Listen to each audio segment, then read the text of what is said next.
Vjoj sot me denoncimet sa i takon laboratorit të anatomi patologjisë në QSUT ose laboratori i cili bën biopsit.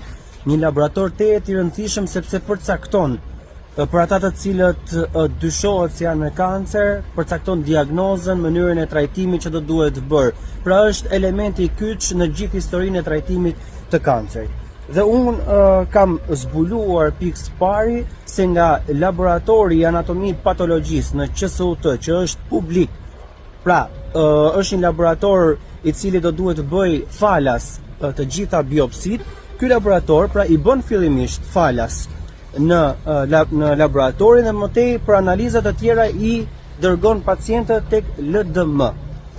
Laboratori privat i cili drejtohet nga Majlinda Ikonomi, e cila njëkohësisht është shefe e anatomi patologjisë në QSUT.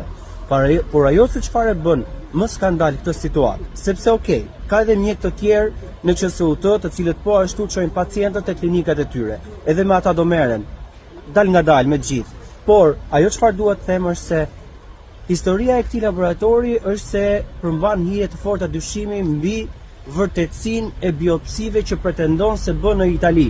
Çfarë ndodh? I çojnë pacientët tek laboratori LDM me pretendimin se do bëjnë një analizë biopsie në Itali. Dhe kushdo pacient i cili përballet edhe me psikologjinë, rëndesën e smundjes, dyshimit smundjes kancerit, patjetër thotë more, patjetër Italia është standard. Por ajo që vjen si përgjigje për këta pacient është kjo letër. Është kjo letër e cila nuk ka as emër mjeku kush e ka bërë biopsin, as firmë, as vull, as datë, as një gjë.